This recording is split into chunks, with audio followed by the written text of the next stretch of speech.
출애굽기 20장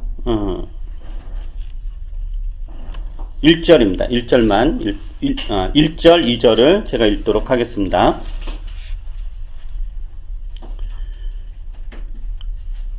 이 모든 말씀은 하나님이 하신 말씀이다. 나는 너희를 이집트 땅 종살이하던 집에서 이끌어낸 주 너희의 하나님이다. 그 다음 17절을 읽겠습니다. 너희 이웃의 집을 탐내지 못한다. 너희 이웃의 아내나 남종이나 여종이나 소나 낙이나 할 것 없이 너희 이웃의 소유는 어떤 것도 탐내지 못한다. 그동안 우리는 10계명에 대해서 이렇게 살펴봤습니다. 오늘이 13번째니까 13번째 설교까지 하는 거죠. 다 알다시피 이 10계명은 하나님께서 모세를 통해 이스라엘 백성에게 주신 계명입니다. 이집트에서 이스라엘 백성이 아브라함 후손이죠. 수백 년 동안 노예 생활을 하다가 하나님께서 모세를 통해서 이집트에서 해방을 시키셨고 이제 가나안 땅에 들어와서 자유민으로서 하나님 나라 백성으로서 살아가야 되는데 그 새로운 삶을 살아가야 되는 그 이스라엘 백성들에게 주신 그 윤리입니다. 이스라엘 백성이 아브라함의 후손이죠. 아브라함 후손들이 그 이집트 땅에서 수백 년 동안 살면서 비록 그 아브라함의 후손이라는 어떤 정체성은 유지하면서 살았겠지만 수백 년을 살았으니 당연히 이집트의 풍습이라든가 문화라든가 윤리, 종교 이런 거에 굉장히 익숙해졌을 것입니다. 익숙해지며 살았을 거예요. 그런데 이제 하나님께서 이스라엘을 기억하사 이스라엘을 해방시킨 이유는 그냥 노예 생활의 고통에서만 벗어나게 하려는 것이 아니라 이집트에 살고 있던 이스라엘 백성을 하나님 나라 백성으로 이제 만들려고 하는 거죠. 근데 만들려고 하기 위해서는 뭐가 필요하냐면은 새로운 어떤 가치관, 새로운 풍습, 새로운 문화, 새로운 윤리 이런 게 필요한 거죠. 그래서 그 새로운 윤리, 새로운 삶의 원칙, 어떤 가이드라인이랄까 이런 게 있어야 되고 그게 뭐냐면은 이제 10계명이다 라는 이야기를 예전에 했습니다. 그럼 이제 10계명이 다루고 있는 주제는 뭔가 라는 거죠. 이 10계명은 도대체 뭘 이야기하고 있는가? 한마디로 관계입니다. 관계. 하나님과 어떻게 관계를 맺고 살아갈 것인가. 두 번째는 이웃과의 관계죠. 이웃과 어떻게 관계를 맺으면서 살아갈 것인가. 이게 이제 10계명이에요. 그러니까 이 10계명은 무슨 세상을 초월해서 하나님과 어떤 절대자 무슨 합일의 단계를 이루거나 내면의 세계를 정화해서 홀로 굉장히 청정한 사람 혹은 도를 깨닫는 사람 이런 것과는 아무런 관련이 없습니다. 사실은 성경은 그런 것과는 어떤 초월해가지고 뭐 우주와 하나가 되고 신과 어떤 이게 합일 이런 거는 성경은 사실 아무 관심이 없어요. 그 성경의 관심, 10계명의 관심 뭐냐면은 타자와의 관계를 어떻게 해야 하는가라는 거예요. 하나님과의 관계, 사람과의 관계죠.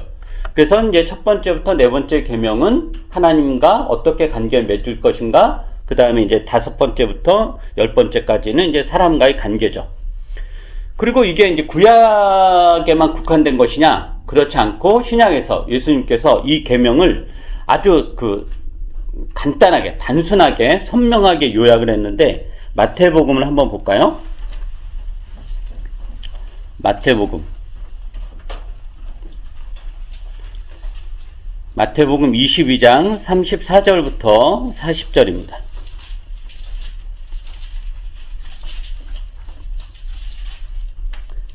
마태복음 22장 34절부터 40절 제가 읽겠습니다. 바리새파 사람들이 예수가 사두개파 사람들의 말문을 막아 버리셨다는 소문을 듣고 한 자리에 모였다. 그리고 그들 가운데 율법교사 하나가 예수를 시험하여 물었다. 선생님, 율법 가운데 어느 계명이 중요합니까?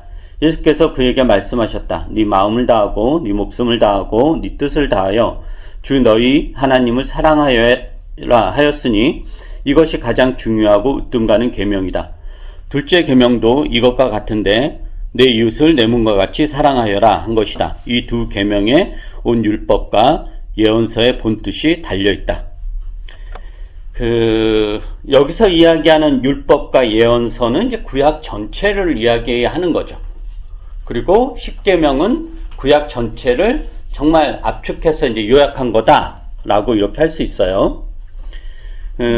성경은 하나님의 뜻을 다양한 단어로 표현해. 우리가 하나님의 뜻, 이런 하나님 둘이 이런 이야기 많이 하잖아요. 근데 하나님의 뜻을 어떨 때는 하나님의 뜻, 어떨 때는 하나님의 계명, 율법, 명령, 도리, 말씀 이런 다양한 단어로 이렇게 이제 표현을 해요. 그리고 이제 사람들이 하나님의 뜻이 무엇인지 무척 알고 싶어하고 하나님의 뜻을 알려달라고 부르짖기도 하고 이제 찾아보려고 굉장히 애를 쓰죠. 그러니까 특히 이제 소위 신심이 깊은 사람들은 하나님의 뜻이 무엇일까 이런 거에 이제 되게 이제 관심이 많잖아요. 그러다 보니까 이제 소위 성경을 수천 번, 수만 번 읽고 사실 수만 번 읽은 거 다 뻥인데 그렇게 이야기하는 사이비들이 있죠. 수천 번 읽었다라고 하는 사람들이 하나님의 뜻을 깨우쳤다고 하고 하늘의 도리를 알게 되었다. 또 하나님께서 직접 자신에게 하나님의 뜻을 계시해 주었다라고 하면서 자신만이 하나님의 뜻을 알고 있다. 즉 내가 하나님의 뜻을 깨닫게 되었다. 이 비밀을 내가 알게 되었다. 그 이제 막 이야기한단 말이에요. 그러면 이제 사람들이 또 그런 것에 열광해서 쫓아다니고 무슨 하늘의 비밀을 배우겠다고 이제 난리법석을 치죠. 그래서 요즘 넷플릭스에 나온 나는 신이다 였나요? 그런 것도 그렇고 이 사이비나 이단의 가장 큰 특징이 뭐냐면은 자신들만이 하나님의 뜻을 비밀스럽게 간직하고 있다. 그러니까 성경을 어떤 비의서라는 표현 아시나요? 비밀스러운 어떤 것. 그래서 사실 우리가 성경을 읽으면 대부분 이해가 되잖아요. 이게 뭔 말인지는 어느 정도 알잖아요. 근데 이제 성경은 그런 게 아니라 다양한 숫자와 상징들이 있어서 그런 게 표면적인 이야기의 밑에 깔려있는 어떤 암호 같은 그것은 이제 자기가 몇 날 며칠을 기도하고 수천 번 읽고 해서 이제 깨달았고 그래서 사람들이 막 그런 거에 열광하는 거죠. 그래서 사이비 이단의 가장 큰 특징이 뭐냐면은 자신들만이 하나님의 뜻을 비밀스럽게 간직하고 있고 그것을 배워야 구원의 길을 알 수 있다. 그 대부분 그런 족속들이 다 단계로 나눠. 신자들도 1단계, 2단계, 3단계 나누고 성경의 비밀도 1단계, 2단계, 3단계, 4단계 막 이렇게 나누는 그런 건 다 가짜입니다. 어떤 경우에도 혹시 제가 그런 이야기 한다 그러면 그건 가짜예요. 그거는 근데 이제 다 가짜에 속죠. 속지 말아야 됩니다. 왜냐하면 하나님의 계명, 하나님의 뜻은 감추어져 있지 않습니다. 모두가 알 수 있도록 공개되어 있습니다. 하나님의 뜻은 명확하고 단순해요. 그래서 성경에서 그것을 이제 하나님이 당신의 뜻을 선언하셨다, 선포하셨다 이런 표현을 쓰는데 결국 하나님의 뜻은 뭐냐? 지금 예수님께서 이 두 계명에 온 율법과 예언서의 본뜻이 달려있다 그랬잖아요. 그죠? 그러면 이 두 계명이 뭐냐면은 네 마음을 다하고 네 목숨을 다하고 네 뜻을 다하여 주 너의 하나님을 사랑하라. 이것과 내 이웃을 내 몸과 같이 사랑하라. 즉 하나님을 사랑하고 이웃을 사랑하는 것이 하나님의 말씀인 성경의 핵심이다라는 거죠. 그럼 구약과 신약이 다 무슨 이야기를 하는 거냐? 굉장히 다양한 이야기, 다양한 역사, 수많은 사람들이 지지고 볶는 여러 가지 많은 이야기들이 나오잖아요. 근데 그 이야기들 다 결국 뭐냐면은 하나님의 백성들이 하나님을 사랑하는 것과 관련된 것. 그 사랑이 실패일 수도 있고 성공일 수도 있지만 다 그런 거, 또 이웃을 사랑하는 것과 관련된 것이에요. 그러니까 우리가 성경을 해석하고 적용하고 실천한다라고 그랬을 때 결국 그것은 하나님을 사랑하고 이웃을 사랑하는 것으로 나와야 되는 거죠. 착취하는 게 아니라. 그런데 이제 우리가 좀 생각을 해봐야 될 게 뭐냐면은 예수님이 이제 모든 성경, 그러니까 온 율법과 예언서의 본뜻이 이 두 계명, 즉 하나님 사랑과 이웃 사랑에 담겨 있다라고 그랬는데, 이 하나님 사랑과 이웃 사랑의 양태가 조금 달라요. 어떻게 다르냐면은 하나님 사랑은 어떻게 표현하냐면은 마음과 목숨과 뜻을 다하여 사랑하라 이거예요. 그 다음에 이웃 사랑은 뭐죠? 네 몸과 같이 사랑하라 이거예요. 이게 어떻게 조금 다르냐면은 네 몸과 같이 사랑하라 이것은 네가 대접받고 싶은 것처럼, 대접받고 싶은 대로, 네가 대우받고 싶은 것과 같이 이웃을 대우하라 라는 거예요. 그럼 이게 이제 어떤 차이냐면은 하나님을 사랑한다는 것은 뭔가, 즉 어느 정도로 우리가 이제 하나님을 사랑해야 되나, 네 마음을 다하고 목숨을 다하고 네 뜻을 다, 즉 전심과 전력을 다해 또 진심을 다해서 하나님을 이제 사랑하라 이거죠. 이 말은 평상시에는 아무 생각 없다가 필요할 때 우리가 힘들면 누구 찾아가? 우리는 아니지. 보통 사람들이 평상시에 놀라 잘 살다가 힘든 일 있으면 이제 무당을 찾아가잖아요. 무당은 평상시에 늘 생각하지 않잖아요. 그죠? 전혀 생각하지 않다가 무슨 이해할 수 없는 어떤 사건 사고에 휘말리고 계속 뭐 안 좋은 일이 벌어지면 그때 이제 무당이 딱 생각이 나서 우리가 무당을 점집을 이제 이렇게 찾아가는 거죠. 그런 식으로 이제 하나님을 찾지 말라는 거죠. 그런 식으로 일상에서 하나님을 의식하면서 산다라는 거예요. 의식하면서. 자, 사랑에 대해 생각을 해보죠. 사랑하라 이거예요. 그러니까 이 표현이 되게 의미심장한 게, 네 마음과 몸과 뜻과 정성을 다해서 하나님을 경배하라. 너의 모든 것을 다해서 하나님을 존중해라. 너의 모든 것을 다해서 너의 모든 것을 다 하나님께 갖다 바쳐. 이게 아니라 사랑하라 이거예요. 사랑. 그럼 사랑은 뭐냐면은, 사랑은 내가 사랑하는 대상을 늘 염두에 둔다는 것을 의미하죠. 그죠? 혼자 사랑하는 법은 없잖아요. 어떤 타자를 사랑하는 거잖아요. 근데 나의 모든 것을 다해서 사랑한다라는 것은 그 대상을 내가 늘 염두에 둔다라는 것을 의미하고, 그로 인해서 내 마음이나 행동이 제약되거나 혹은 확장된다라는 것을 의미합니다. 그러니까 사랑이란 그 대상이 내 곁에 물리적으로 있을 때뿐만이 아니라 지금 내 시야에서 보이지 않아도, 지금 내 곁에 없어도 내 마음 한켠에 자리 잡아 내 생각과 행동에 영향을 끼치는 겁니다. 즉 물리적으로 옆에 있을 때만 나한테 영향을 끼치는 것이 아니라 존재하지 않는데도, 지금 나에게 없잖아요. 존재하지 않는데도 사랑이라는 것은 그 존재하지 않는 게 나에게 계속 영향을 끼치는 것, 이게 사랑이다라는 거죠.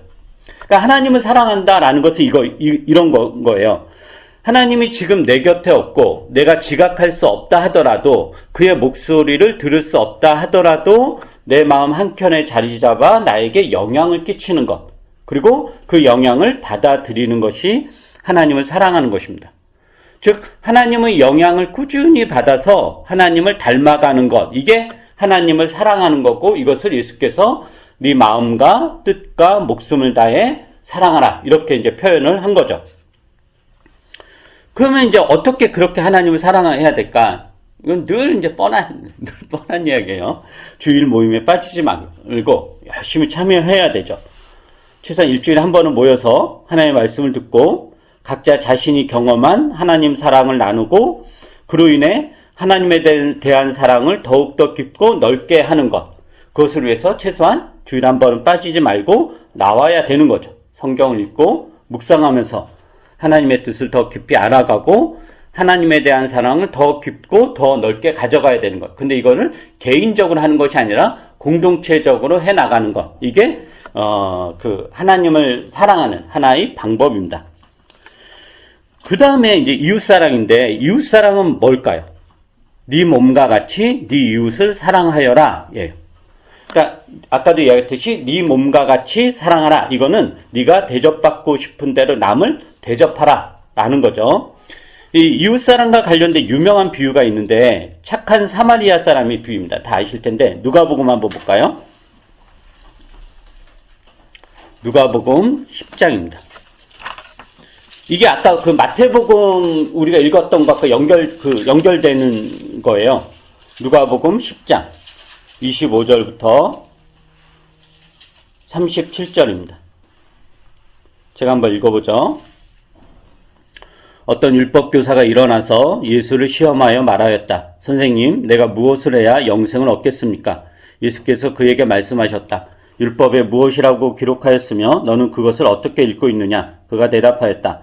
네 마음을 다하고 네 목숨을 다하고 네 힘을 다하고 네 뜻을 다하여 주 너의 하나님을 사랑하여라 하였고 또 내 이웃을 내 몸같이 사랑하여라 하였습니다.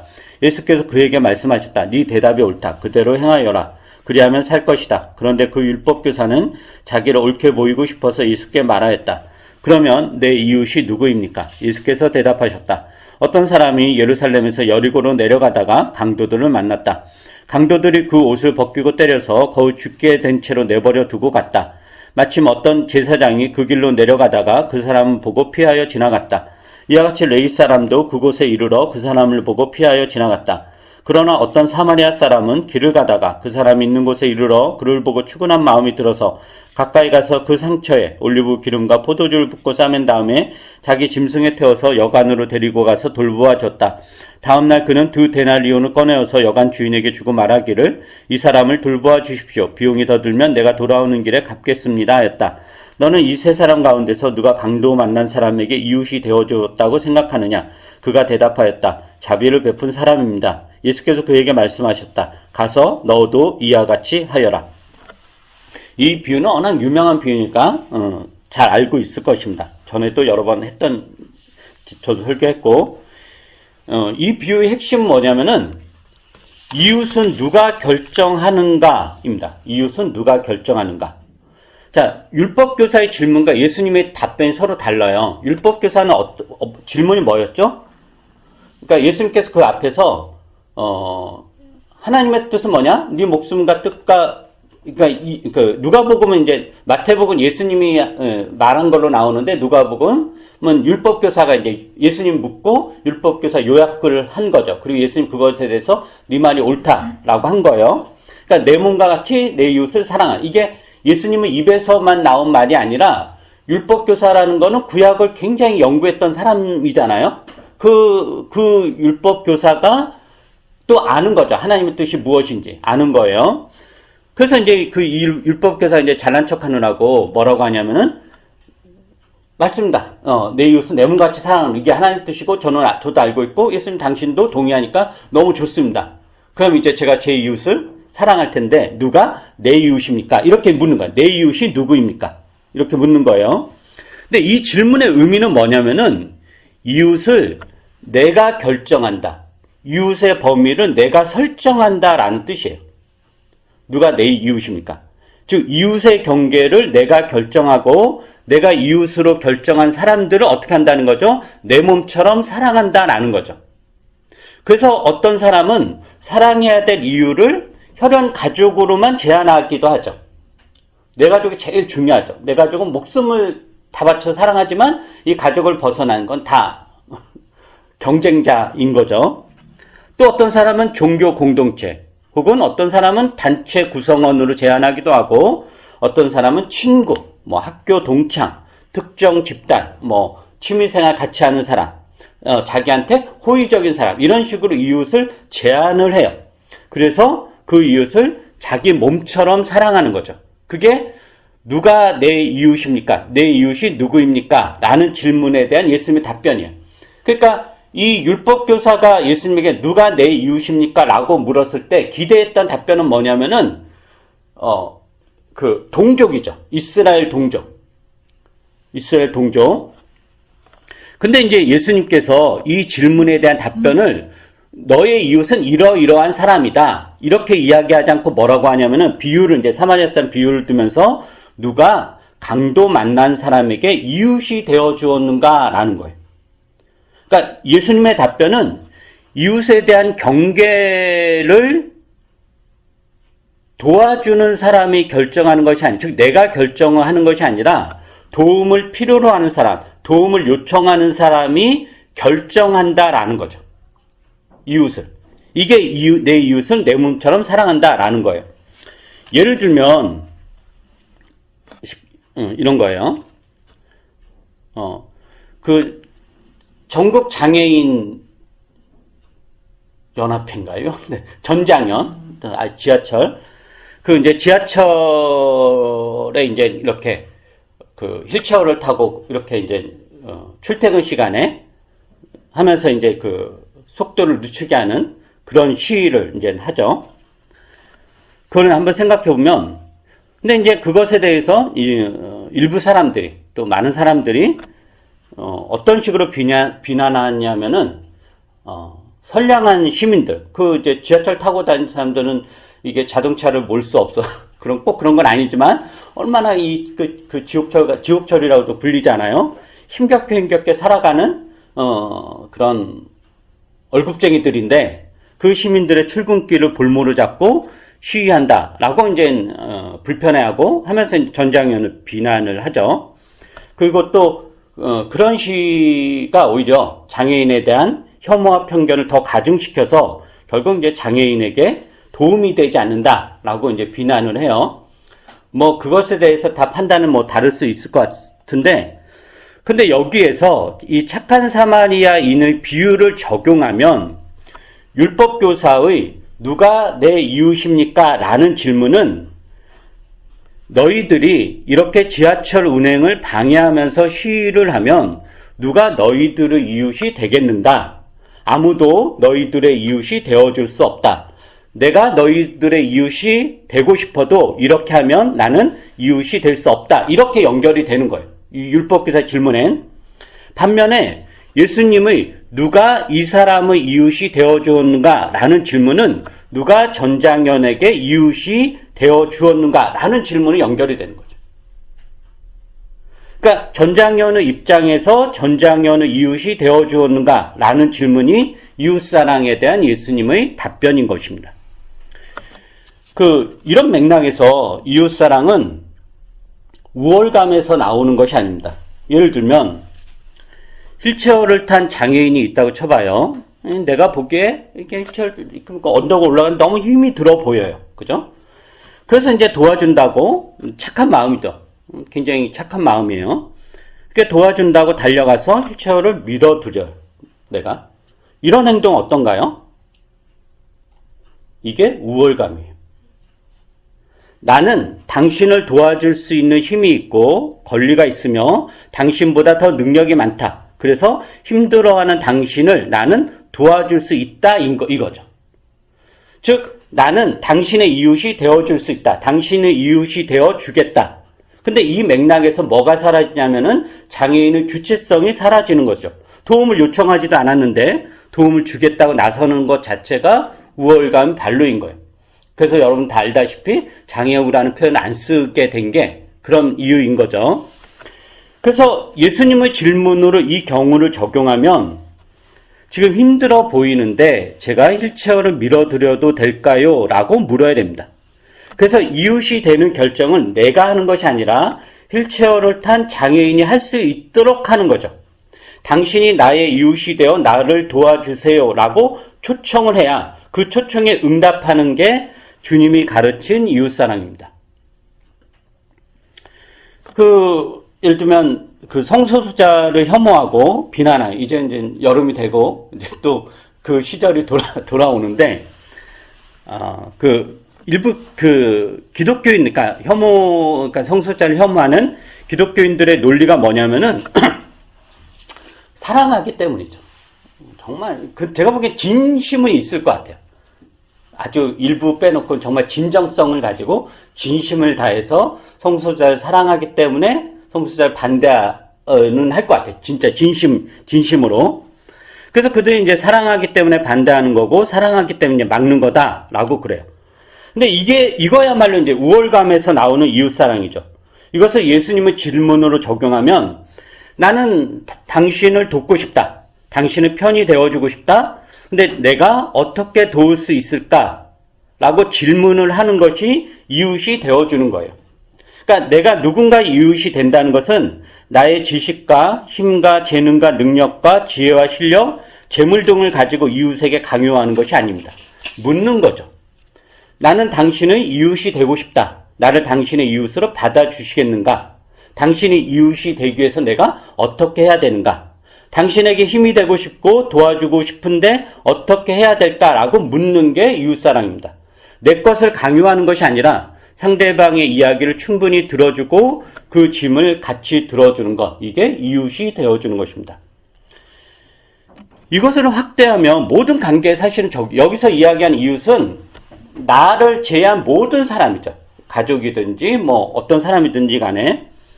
그러니까 이것을 좀 확대해서 적용하면 자녀와의 관계에서도 땡땡아, 나는 너의 이웃이 되고 싶은데 너의 이웃이 되기 위해서는 어떻게 하면 좋겠니? 내가 너를 어떻게 도와줄까? 라고 묻는 거죠. 근데 대부분 그렇게 묻지 않죠. 다 자녀의 이웃이 되어주겠다고 하면서 자신의 것을 강요하고 주입하죠. 그러니까 자기가 결정하는 거죠. 이게 율법학자의 이웃사랑입니다.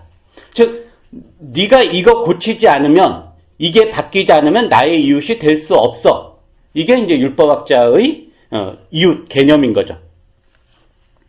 그래서 이런 맥락에서 우리의 이제 인간관계를 잘 살펴봐야 됩니다. 부모와 자녀 관계라든가 남편과 아내 관계, 커플 관계, 교우들과의 관계, 친구 동료들과의 관계에서 누가 이 사람이 이웃이 되어 주었는가? 라는 질문을 던지면서 우리가 이웃사랑을 실천해야 될 것입니다. 오늘은 이제 십계명 강해는 마무리하는데, 주님께서는 이집트를 탈출해서 가나안 땅에서 하나님 나라 백성을 살아가야 되는 이스라엘 백성들에게 땅을 먼저 주지 않았어요. 살 집을 먼저 주지 않았죠. 뭘 먼저 줬냐면은 계명을 먼저 주셨어요. 계명을. 즉 광야에서 나그네로 살던 이스라엘 백성들에게 가나안 땅에서 어떻게 살아야 될지에 대한 계명을 주셨다라는 거죠. 이것은 그 땅에 들어가기 전에 그 계명으로 그의 백성들 주님께서 준비시키고 훈련시키셨다라는 것입니다. 우리는 그 신약에서는 신자들의 현재의 삶을 광야 같은 세상에서 나그네로 사는 걸로 이제 신자의 정체성을 이야기를 하죠. 그래서 이 십계명은 우리에게도 유효하고 신자에게 요구하는 계명이다라는 것을 여러분 잊지 마시고 각자의 삶에서 실천해 주시기 바랍니다. 말씀을 듣는 것으로만 그치지 말고 실천해서 말씀의 힘을 누리시기를 부탁드립니다. 최근에 성경 읽기에서 야고보서를 며칠 전에 이제 읽었었잖아요. 그 구절의 한 구절을 읽어드리면서 오늘 설교를 마치도록 하겠습니다. 야고보서 1장 22절부터 25절입니다. 제가 읽겠습니다. 1장 22절부터 25절. 말씀을 행하는 사람이 되십시오. 그저 듣기만 하여 자신을 속이는 사람이 되지 마십시오. 말씀을 듣고도 행하지 않는 사람은 있는 그대로의 자기 얼굴을 거울 속으로 들여다보기만 하는 사람과 같습니다. 이런 사람은 자기의 모습을 보고 떠나가서 그것이 어떠한지를 곧 잊어버리는 사람입니다. 그러나 완전한 율법, 곧 자유를 주는 율법을 잘 살피고 끊임없이 그대로 사는 사람은 율법을 듣고서 잊어버리는 사람이 아니라 그것을 실행하는 사람인 것입니다. 이런 사람은 그가 행한 일에 복을 받을 것입니다. 기도하겠습니다.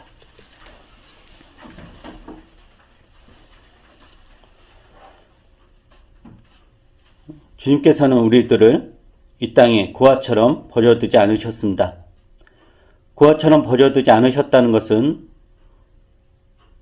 우리 생존에 필요한 것을 주님께서 공급해 주신다 라는 의미만 있는 것이 아니라, 그 뜻만 있는 것이 아니라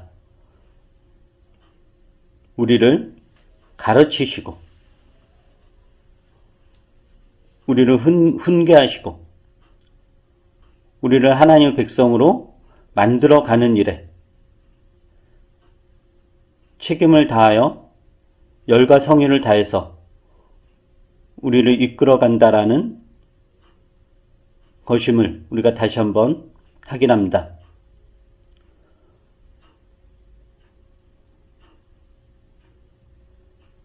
주님께서 우리를 이 땅에서 아무렇게나 막 살도록 버려두지 않으시고 말씀을 주시고 계명을 주셔서 너희가 나를 사랑한다면 하나님 백성이라면 이렇게 살아야 된다라고 너무도 뚜렷하고 너무도 명확하게 가르쳐 주셨습니다.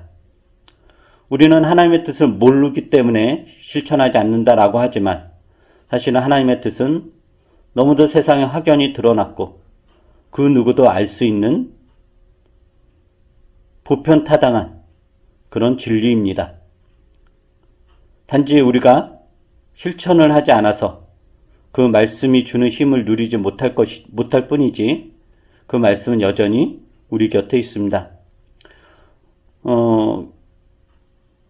우리가 몇 주 동안 주께서 이스라엘 백성들에게 주신 그 10계명을 이렇게 살펴보면서 그것을 현재 우리 삶에 어떻게 적용해야 될지 이런 것들을 같이 이야기를 나누고 살펴보았습니다. 정답이 딱 하나 있는 것은 아니지만 각자 말씀을 고민하고 그래서 각자의 삶에서 하나님 사랑과 이웃 사랑이 늘 끊이지 않고 늘 일어날 수 있도록 은혜를 베풀어 주시옵소서. 그래서 우리가 말씀을 듣기만 하는 사람이 아니라 말씀을 행함으로 하나님의 진정한 사람이 될 수 있도록 은혜를 베풀어 주시옵소서. 감사드리며 예수님 이름으로 기도합니다. 아멘.